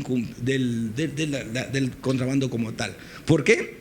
Porque sí se están haciendo acciones y los datos muestran, no lo hicimos nosotros, lo hace un tercero, que sí hay un mejoramiento de la reducción del contrabando. Y esto debemos de ser claros también, porque luego llegamos a conclusiones incorrectas, donde ya son esfuerzos que no dependen solo de la administración tributaria, sino que son esfuerzos interinstitucionales, y por ejemplo en el caso de Guatemala, en el marco de COICOM, tienen impactos importantes y que creemos van a seguir teniendo con los esfuerzos que estamos haciendo. Es importante también indicar, por los que estamos presentes, que son varios centros de pensamiento, sector privado, academia, etcétera, que ya la administración tributaria ha coordinado con otros actores, incluso se presentó en la mesa público-privado un paquete de leyes, porque al igual que como planteaba el doctor, es para que me calle, ¿verdad, doctor? Se me está yendo la luz. Como en internos probablemente hay que revisar alguna legislación que no existe, como el streaming, que cuando muchas de las reformas legales, esa lógica de negocio no existía. En el contrabando también hay necesidad de no solo controlar, sino que facilitar para bien intereses de incrementar la economía, pero también para controles mucho más concretos. Eso la administración tributaria ya ingresó ese paquete de leyes, y creemos que también es importantísimo continuar con esa discusión, ¿verdad?, que se ha venido haciendo, se ha venido planteando, de tal forma que pues podamos ir mejorando en esos otros ejes.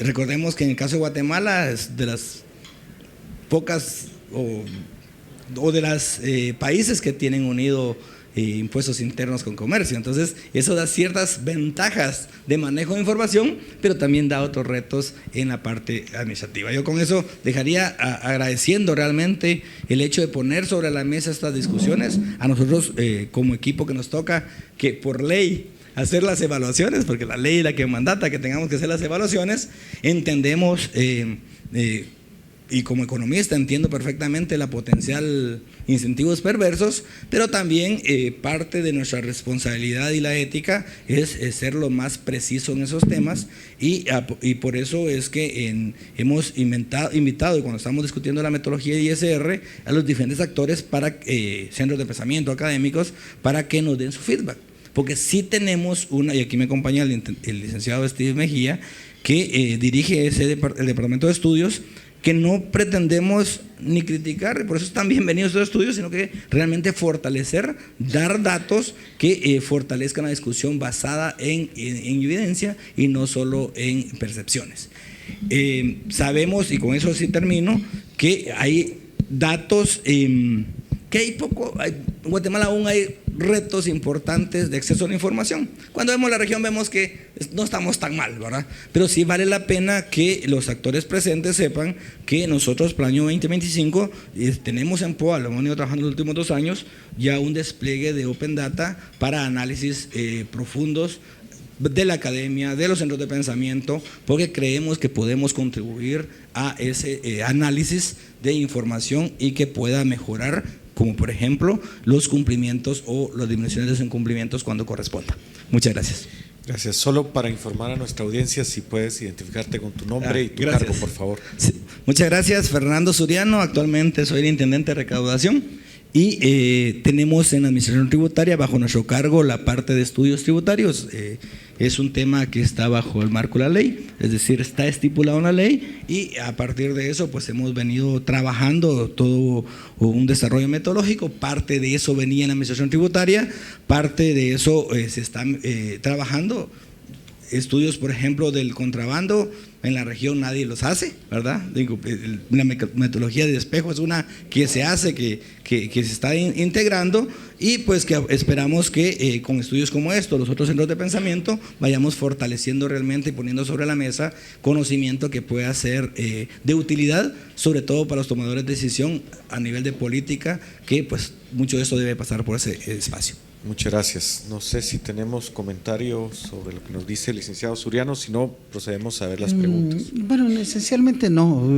Yo creo que nuestro colega lo que hizo fue una discusión de el trabajo que está haciendo la administración tributaria. Yo creo que están haciendo un buen trabajo, si no, no lo hubiéramos visto en los resultados, pero este documento no es precisamente de evaluación del cumplimiento de las características y funcionalidades de la administración tributaria.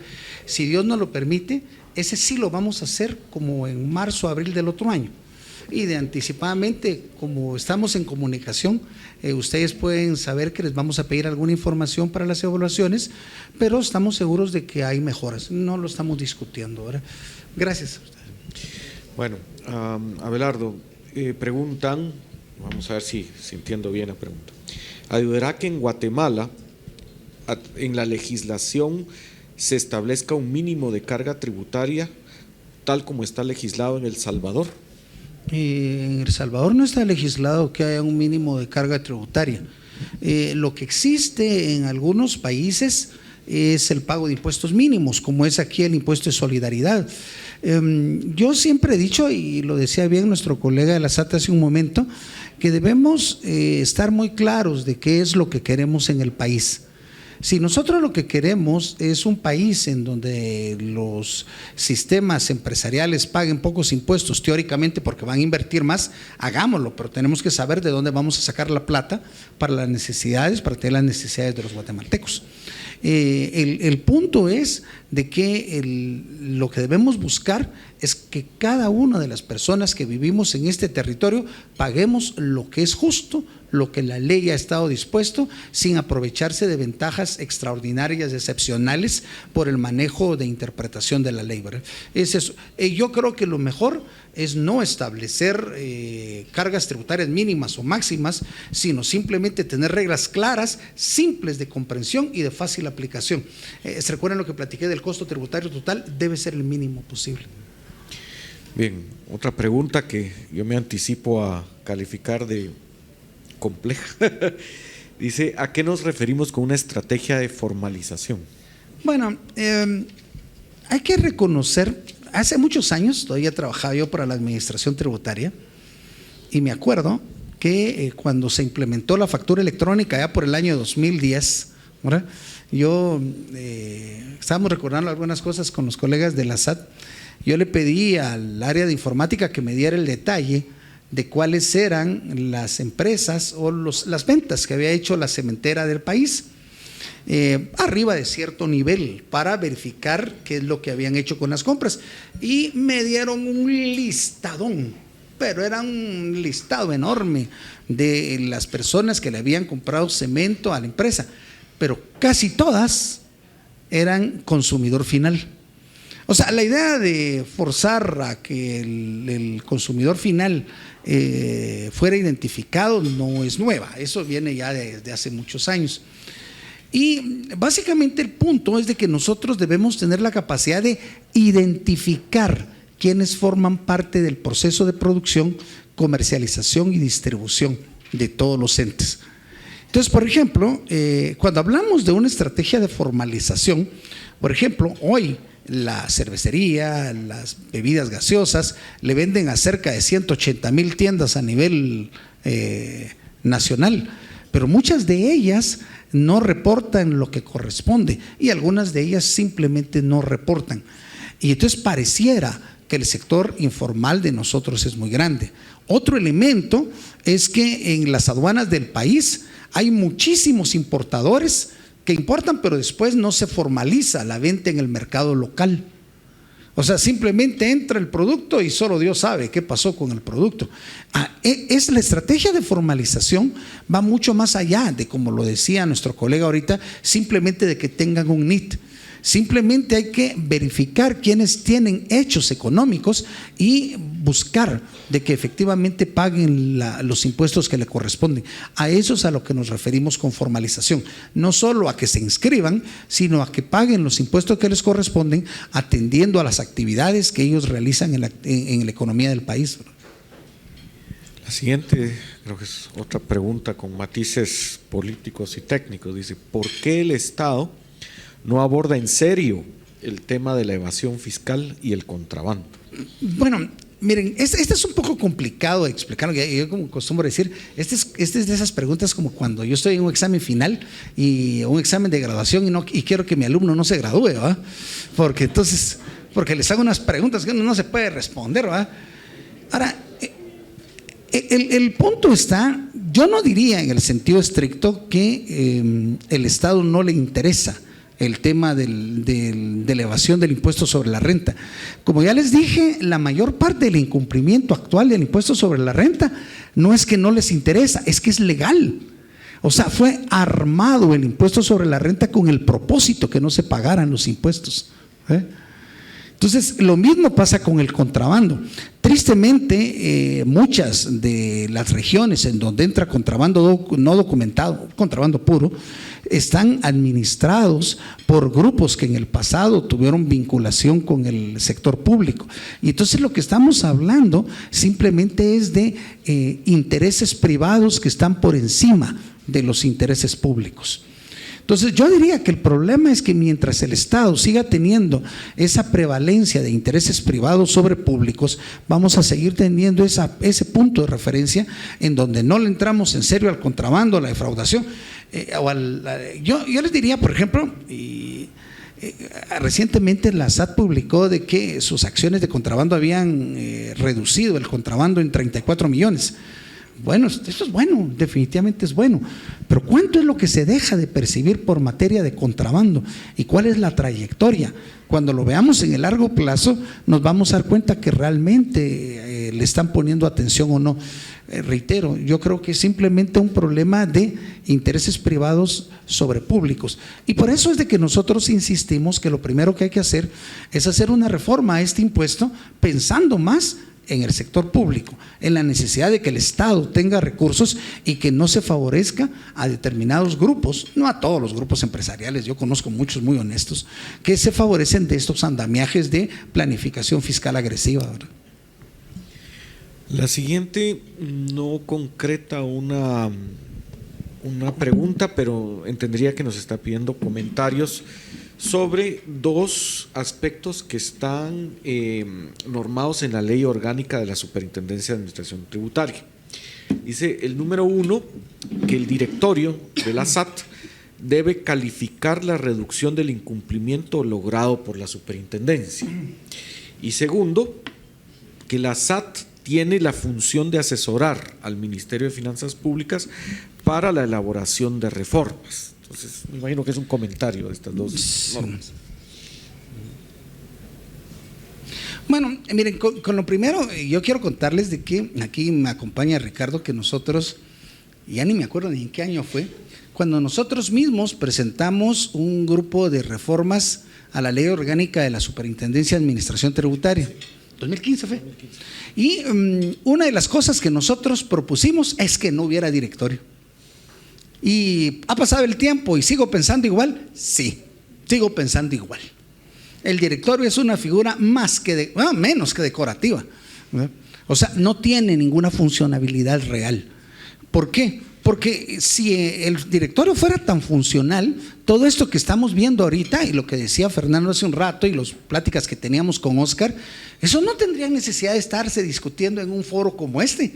Ellos lo discutirían antes, porque el directorio estaría diciendo: miren, muchachos, ¿cómo va la evasión del impuesto de la renta? ¿Va? ¿Qué han hecho para que baje eso? ¿Va? Pero simplemente no se hace. Sí es cierto, la administración tributaria tiene, y creo que lo hacen, Fernando decía precisamente de algunas propuestas que ellos han realizado de reformas legales para tratar de hacer más efectivo el cobro de los impuestos. Claro, no hacen todas las que según yo debieran hacer, bueno, pero eso ya es tema de discusión, pues, ¿verdad? Pero sí lo hacen y debieran profundizarlo. Porque al final la administración tributaria tiene una responsabilidad, pero volvamos a con lo que yo empecé. El principal responsable de que el sistema rinda es el Ministerio de Finanzas. Entonces, ¿quién debiera estar presionando a la SAT para decirle: mira, ¿por qué no se recauda más? ¿Por qué el impuesto sobre la renta no baja su evasión? Entonces la SAT debiera estudiar eso y devolverles las recomendaciones. El problema es que como ellos no preguntan y tampoco hay mucho interés de devuelta, entonces nos quedamos en un ritmo muy, muy, muy lento. Creo que sí, se está haciendo, pero muy parcialmente. Tenemos un último par de preguntas. Entendería que ya no habría más después de estas dos. Dice: en la reforma fiscal, entiendo que estamos proponiendo, o que debería considerar el nuevo gobierno, algo así podríamos entender, considera que debiera incluir tasas impositivas progresivas. Miren, cuando aprobaron el decreto 10/2012 que le dio vida a la ley de actualización tributaria, los que me conocen saben que yo andaba, disculpen la expresión, como 11,000 diablos, porque habían dejado un montón de cosas en la legislación que vimos fácilmente que iban a crear mecanismos de arbitraje y habían mutilado significativamente en la propuesta que había preparado el grupo promotor de diálogo fiscal y que fue llevado al Congreso de la República. La ley actual del impuesto sobre la renta no responde a las necesidades de un país desarrollado. Bueno, ¿lo vamos a corregir en la primera oportunidad? Yo no lo creo. Creo que por lo menos lo que debiéramos hacer en un plazo relativamente corto es corregir estos mecanismos de arbitraje, ¿verdad? Para que no esté permitiendo que haya ese manejo arbitrario y esa simulación de operaciones para que simplemente los grupos se vean beneficiados y no paguen impuestos sobre la renta. Y si es legal, y si la gente lo quiere, y si el Estado quiere que se mantenga esa forma, entonces también hagamos una reforma para que no tengan que estarse inventando empresas artificiales y que paguen menos. Pero entonces que se haga más transparente y más claro. Yo no creo que en esta primera instancia debiéramos empezar con la discusión de tasas progresivas. Aquí hay un otro elemento. Se dieron cuenta que yo dije que dado que todos los impuestos al consumo tienen connotación regresiva, para que toda la tributación por lo menos fuera proporcional o respetara el principio de capacidad de pago, el impuesto sobre la renta deberá ser altamente progresivo. Pero ¿en cuánto? Eso hay que cuantificarlo. O sea, no se trata solo ahorita que yo les digo: miren, muchachos, pónganle, debieran ponerle 40%. No, simplemente hay que medirlo. o hay que medir si tal vez algunos de los impuestos al consumo no debieran existir como están. Y aquí, porque no forma parte de esto, ahorita estamos haciendo una evaluación del impuesto al valor agregado, que lo presentaremos en algún tiempo, pero hay elementos de los impuestos que debieran quitarse, porque lo único que ocasionan es costo de cumplimiento tributario que no tiene sentido, pero eso forma parte de otra evaluación. Y la última pregunta que tenemos es ¿cómo aprecia la participación de la banca, entendería yo del sector financiero, en el sistema tributario, no como agente recaudador o digamos? Bueno, miren, con esto de la banca me recuerdo cuando mirábamos el cumplimiento tributario. Por supuesto que hoy no tengo los datos de cuánto paga la banca, porque esa información sí no nos la dan, ¿verdad? O sea, los colegas de la administración tributaria sí me dan datos, pero agregados, que son los que permite la ley, pues, ¿verdad? Y eso es completamente correcto. O sea, yo no voy a pedir, pero a priori sí me recuerdo de que básicamente los mecanismos que tiene establecidos la banca, uno, para que el sistema de pago de los impuestos de ella sea a través de lo percibido y no de lo devengado, además de la creación de reservas técnicas, hace que muchos de los escudos fiscales, paradójicamente, aunque ellos tienen el principio de lo percibido, ellos se beneficien de estos escudos fiscales. Eso quiere decir que sí, habría que revisar el cumplimiento de la banca, pero no tengo datos ahorita para discutir qué tan bien o qué tan mal. Lo que sí es cierto también, hay un escudo fiscal bien interesante que está en los gastos tributarios, que tiene que ver con la creación de regímenes en donde se les ha permitido a la banca hacer deducciones extraordinarias por tasas especiales en determinados tratamientos de créditos. Yo los evaluaría bastante, pero es lo que puedo decir en este momento porque no tengo datos para soportarme. Bueno, no habiendo más preguntas, damos ya por cerrado nuestro evento de presentación. Y ahora que se mencionó, sí aprovecho la oportunidad para agradecerle a las autoridades de la Superintendencia de Administración Tributaria por su valioso apoyo en proporcionarnos los datos técnicos que se requieren para la elaboración de estos estudios. Como quedó implícitamente, pero voy a recalcarlo explícitamente, este es un negocio riesgoso, porque la Constitución Política de la República prohíbe la divulgación de información,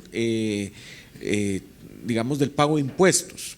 Entonces, por eso es que decía Abelardo que debemos ser muy cuidadosos nosotros, ciudadanos, centros de pensamiento, en pedirle datos a la administración tributaria, y la administración tributaria tiene que ser muy cuidadosa de qué datos nos entregan para no violar lo que dice la Constitución. Entonces, generalmente buscamos que sea información de carácter estrictamente estadístico, que sea información que de ninguna manera pueda individualizar pues un contribuyente, una empresa, porque, por ejemplo, si nos fuéramos al sector de telecomunicaciones y quisiéramos que datos sobre los impuestos que ha pagado, bueno, dado que no tenemos 200 empresas de telecomunicaciones o por ejemplo el sector cemento, ahí se correría el riesgo de que fácilmente uno puede individualizar y saber de qué contribuyente, y los amigos de la administración tributaria se verían en graves y serios problemas. Así es que agradecemos mucho a la administración tributaria que se tomen el tiempo, primero de recibir nuestras solicitudes de información, segundo, pasar el revisor de cuidado de que nosotros no hayamos pedido algo y que ellos no nos están proporcionando algo que sí está prohibido no es por una ley ordinaria, por la propia Constitución Política de la República, y que luego de esas revisiones pues nos proporcionan los datos, y ya ven que el uso es este tipo de estudios que ponemos a disposición de la ciudadanía. Así es que habiendo hecho ese agradecimiento a las autoridades de la SAT, pues damos por cerrado el evento. Espero que hayan tenido muy buen provecho y quedamos a la orden, y les rogamos que estén pendientes para la próxima presentación, porque como dije, este es solo el segundo de una serie larga de estudios que estamos preparando. Muchas gracias y buenas tardes.